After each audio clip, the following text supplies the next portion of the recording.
भारती जी जब रोटी बना रही थी कि तभी किसी ने दरवाजे की बेल बजाई।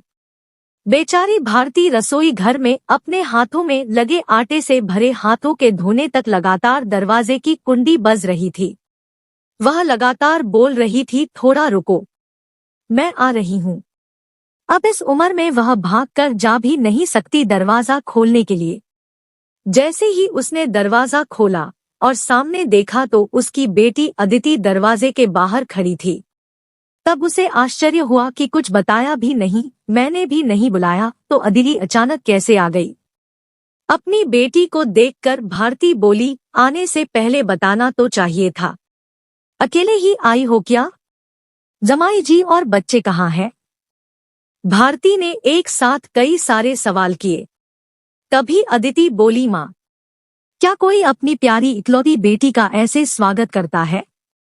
मुझे लगा कि तुम मुझे अचानक देखकर बहुत खुश होगी और सबसे पहले मुझे गले लगा लोगी, पर यहाँ तो उल्टा ही हो रहा है। शायद तुम दुनिया की पहली माँ होगी जो बेटी को ससुराल से अपने घर आते देख खुश होने के बजाय चिंता में पड़ गई। क्या मैं अकेली इस घर नहीं आ सकती? क्या हमेशा दामाद और बच्चों के साथ ही आना जरूरी है? बोलकर आदिति घर में प्रवेश कर गई और अपना सामान रखकर बोली, भाभी कहाँ पर है? भाभी जल्दी चाय नाश्ता लेकर आओ, आपकी ननंद आई है। बहू घर पर नहीं है, अपने मायके गई है। माँ ने कहा।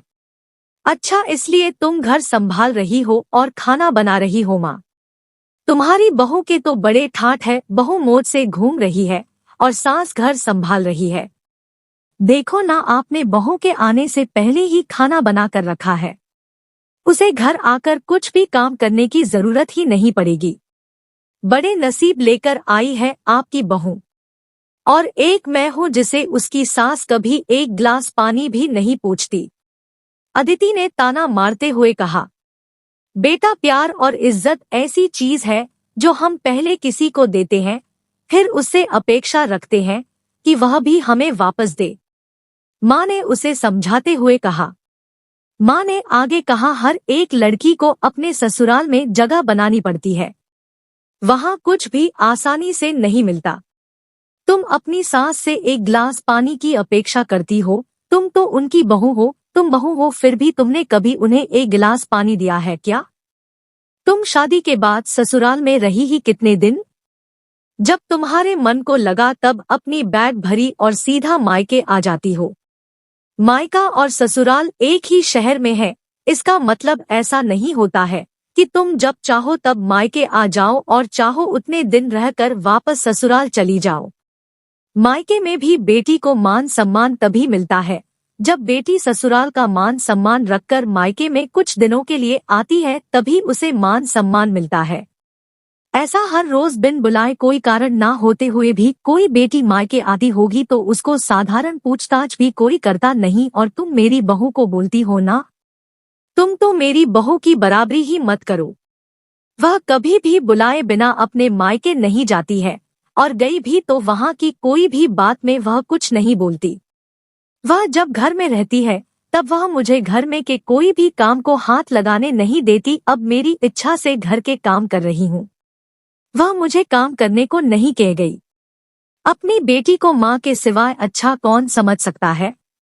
मुझे तुम्हारा स्वभाव अच्छी तरह पता है।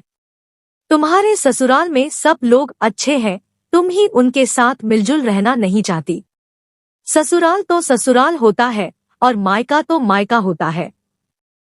मायके में घर का काम अपनी मर्जी से होता है। ससुराल में सबसे पहले सबका दिल जीतना पड़ता है, सबको अपना बनाना पड़ता है। उसके लिए छोटों से लेकर बड़ों तक सबको प्यार करना पड़ता है। सबकी पसंद नापसंद का ध्यान रखना पड़ता है।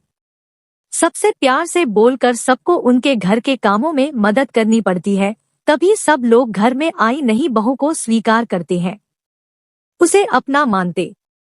तुम जिम्मेदारी लेने के लिए तैयार ही नहीं हो, इसलिए रोज रोज मायके चली आती हो। यहाँ आकर भी वही करती हो। अभी की बात देख लो, घर में कदम भी नहीं रखा उतने में भाभी को ऑर्डर देना शुरू कर दिया। भाभी, मुझे चाय नाश्ता लेकर आओ। वह व्यक्ति घर में है या नहीं, वह कैसी है, उसकी तबीयत कैसी है वह पूछना भी जरूरी नहीं समझा। घर में आए मेहमान की मेहमान नवाजी होती है, पर उनका बर्ताव बोलना सामने के व्यक्ति को पसंद आया तो मेहमान नवाजी ना मांगते पूरी होती है। पर तुम्हारा ऐसा बर्ताव मुझे ही पसंद नहीं आता तो तुम्हारे ससुराल के लोगों को कैसे पसंद आएगा। तुम बोलती हो ना मेरे बहू का बहुत ठाठ है, तो वो बात सही है। उसने यहाँ हमारा दिल जीत लिया है और हर एक के दिल में खुद की जगह बनाई है। वो रोज रोज तुम्हारे जैसी ससुराल के लोगों के साथ झगड़ा करके मायके नहीं जाती, इस वजह से ससुराल और मायका दोनों जगह उसकी इज्जत होती है। जब तक उसे अपने मायके से बुलावा नहीं आता तब तक वह जाती नहीं। आज माँ ने ही अपनी बेटी को उसके बर्ताव के दोष दिखाए, क्योंकि उसे लगता था कि अपनी बेटी को अभी नहीं समझाया तो वह उसे कभी नहीं समझेगी। तब तक बहू भी घर आ गई। उसने अदिति को देखते ही वह बोली, अरे दीदी आप कब आई? मुझे फोन किया होता तो मैं जल्दी घर आ गई होती ना। इस पर आदिति बोली, नहीं नहीं भाभी मैं वापस जा रही हूँ। अभी ही मेरी सास का फोन आया था, उनके सीने में दर्द हो रहा है, मुझे वापस जाना है, आऊंगी वापस कभी यहाँ .a बोलकर आदिति अपना सामान लेकर चली गई।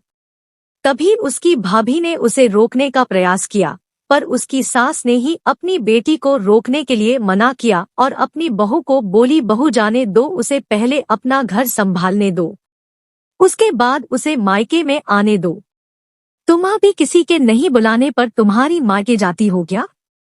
तभी बहू भी समझ गई कि सास ने उनकी बेटी को जीवन का पाठ पढ़ाया। काफी महीने हो गए अदिति का फोन नहीं आया था। वह खुद भी मायके नहीं आई, इसलिए उसकी माँ ने उसे फोन किया।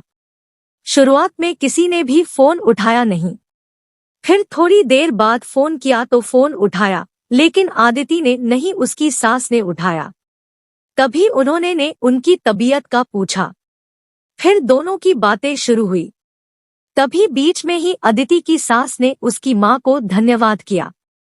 तब अचानक उनके ऐसे बोलने पर उनको कुछ समझ नहीं आया, इसलिए भारती जी ने वापस पूछा, आप और किसी के बात कर रही हो क्या?